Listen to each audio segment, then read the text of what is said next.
Okay, so your chain tensioner pin part has to be that direction in order for you to get this plastic piece in here and slipped under there. So basically, you have it over there, and now you're sliding it over there. So when I turn it to the left here, when I turn this, I need to keep that left part down. So let's see how that goes. That goes like this, and it slides in there like that. That keeps that down in position right there. Right there. Let me see if I can pop it better. I think, yeah, that's it. That's it right there. Okay, it's in there. I popped it in there. Now this fits all together good. So if I turn this to the left, that should slide right over that white plastic. And I don't have it screwed down, so I kind of have to hold it better. I have to hold it myself because it's not screwed down yet. Okay, good. I got it. So you see that slides over that plastic, so that's exactly how that fits. Now the next step is to put in the screw with the right tool. So put it on pause. I'll get the grease and whatever off my hands. Okay, so I'm going to take my screwdriver. I got to put this thing in that hole. So I'm just going to take this thing here, try to drop it in there. Not even by sight, just kind of by feel. Okay, angle on the dangle. Don't mix up your threads. Make sure it's nice and smooth. So remember, this right here has to be over that way to get on top of the plastic, and then you kind of slide it that way to hold it in place. Then you come down here and you tighten up your metal plate, and you go ahead and wrench it down. But you got to make sure you're using a really good screwdriver that has the right tip size and it's not stripped.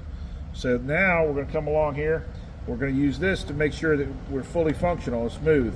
Make sure it goes to the far rear position without binding up. Remember, use grease. Okay, so we got some grease on those threads, and like I said, I've got some threads that don't strip. And this one here goes nice and smooth all the way to the rear position. So our problem with the last one was it was pretty smooth, but it didn't go to the rear position. I'm going to get it off the rear position. I'm going to put my plate on there. So I just wanted to test it. It's all about making sure this stuff is dialed in. So now I can come back here. I can get my plate in the right position. Remember, the ramp was down. That slides on there nice.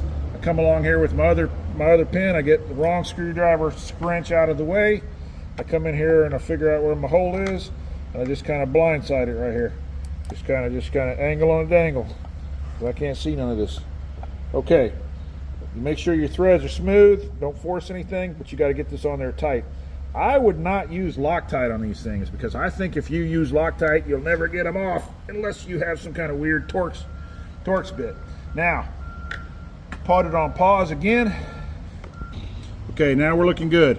So we've got our bar supported by my left hand. If we go clockwise with this chain tensioner, that bar stud tightens up. Oh, and that chain starts getting tight, and I can feed that chain into that bar groove, and you know, pretty soon that chain will be able to snap in there.